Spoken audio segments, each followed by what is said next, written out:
In the forgotten town of San Miguel, nestled deep in the dusty heart of the Southwest, lived a man who was more rumor than resident. Raul Herman, old, quiet, and strange, was the kind of person kids whispered about on their bike rides past his crumbling adobe home. They called him El Coista, the bug man. At 78, Raul was a relic of another time, another world. His house, barely held together by cracked plaster and faded blue paint, was more museum than home. Shelves lined with ancient glass jars held beetles, moths, and creatures too strange to identify.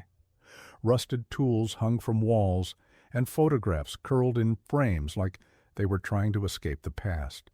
He lived alone, always had, and he liked it that way. But one sweltering afternoon in August, something changed. Something shifted. Raul was sitting in his back garden, shirt clinging to his back in the heat, when he felt it, an itch, just a little pinch on his shoulder. He scratched absently, but felt something move beneath his fingertips. When he looked down, his breath caught. Clinging to his skin was a beetle, unlike any he'd ever seen. And that was saying something. Its body shimmered like oil in sunlight, iridescent greens and golds dancing across its shell. Its wings were veined with patterns, symbols that looked almost deliberate, like ancient writing. Raul stared, stunned. Then instinct kicked in. Gently, carefully, he cupped it in his hands, brought it inside, and placed it in a jar, dated, labeled, sealed. It should have ended there, but it didn't. That night Raul felt feverish. He chalked it up to age and heat, but by morning his hands were trembling. His skin had taken on a pale, almost waxy tone. The veins beneath pulsed faintly green under the light. By the third day, a rash had bloomed across his chest. Spirals, lines curling into strange, symmetrical forms. They looked familiar. No, not familiar. Identical to the patterns on the bug's wings. The neighbors noticed. You couldn't miss it. Raul wasn't answering the door. The garden was dying. His lights were on all night. Someone finally called the town's only doctor. Dr. Elena Morales had treated everything from rattlesnake bites to a guy who tried deep-frying his own hand. But Raul scared her. He was sweating bullets when she arrived. His eyes were bloodshot, and when he blinked for just a moment, Elena thought she saw his pupils shift, not contract, shift, like a kaleidoscope turning. "Raul," she asked gently, "when did this start?" He chuckled dryly. "It's just a cold, Doc. I've survived worse." But by the next morning, he couldn't stand. The symbols had spread to his face. He was hallucinating, muttering in languages no one recognized, whispering about tombs, symbols, and guardians of the deep. Dr. Morales called for backup. Enter Dr. Javier Ramirez, an infectious disease specialist from the city. Stoic, precise, but not easily rattled. And even he looked pale after examining Raul. "This isn't bacterial. This isn't viral," he muttered. "This might not be modern."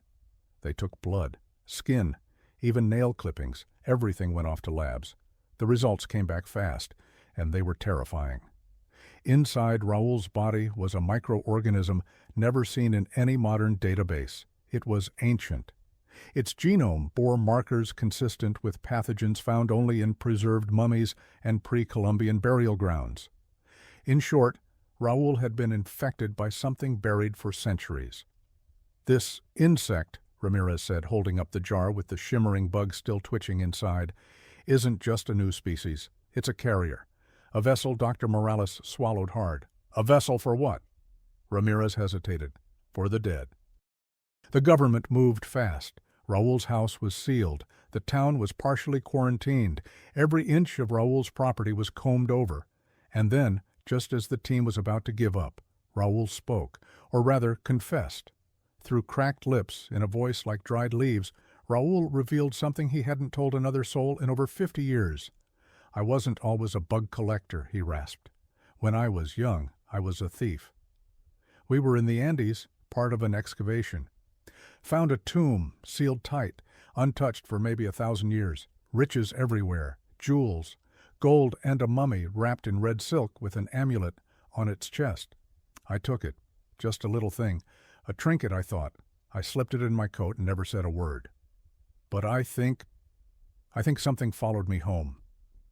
In his attic, tucked inside a rotting box beneath layers of old journals and dried beetles, the authorities found it, the amulet, oval, bronze, encrusted with a dull green gem. Its surface? Covered in the same markings found on Raul's skin and the insect's wings. The amulet was placed in a lead-lined case and rushed to the nearest containment lab, but even sealed it seemed to hum, almost breathe. The patterns on it shimmered subtly under UV light, and the center gem pulsed faintly, like a heartbeat.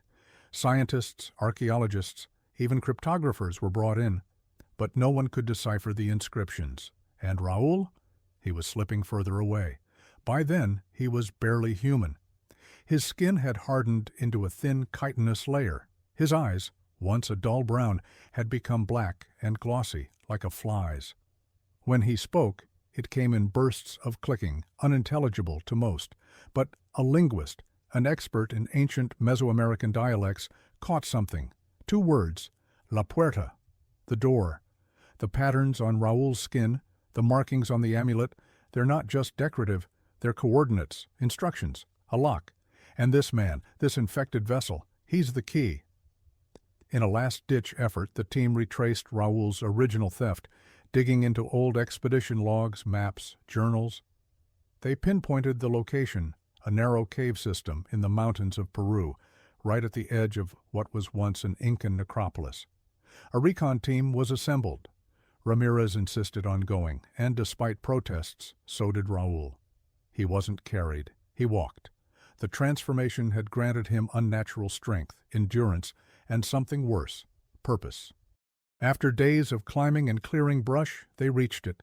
The cave mouth yawned like a jaw, black, silent, waiting. And inside they found the tomb again, mostly intact despite the decades. The sarcophagus was still there. But now its lid was open and empty. Symbols on the walls glowed faintly, activated by the presence of the amulet. When placed in a slot on the altar, the ground trembled. Dust rained from above, and that's when Raul stepped forward. He was calm, eerily so. "I took something that was meant to stay buried," he rasped, voice deeper, more insect than man. "Now I have to take it back." With Ramirez yelling for him to stop, Raul laid himself onto the altar. The moment his skin touched the stone, a surge of green light burst from the chamber. The walls rippled with ancient energy. Inscriptions swirled and rearranged, and then silence. The amulet turned black. Raul lay still, dead. They brought his body home. The CDC quietly debriefed everyone involved. Samples were destroyed. The town's quarantine was lifted. The shimmering bug in the jar? Gone. Shattered glass and an empty lid, vanished without a trace. San Miguel returned to its quiet slumber. But those who were there, they didn't forget. Dr. Morales quit her practice and moved to the coast. Dr. Ramirez refused to speak to media, but was later seen consulting with the Vatican's archival team on ancient biosacraments. And the linguist? She published one paper, just one. It was retracted within 48 hours. Its title? The Insect Gate, Biological Keys to the Afterlife in Pre-Columbian Societies. She lifts a rock and freezes. There, nestled in the soil, is a beetle, glossy, green, iridescent. It blinks. Fade to black. We often think of the past as something behind us, dead, sealed, silent. But what if the past isn't buried? What if it's waiting? And what if all it takes is one little scratch to wake it back up?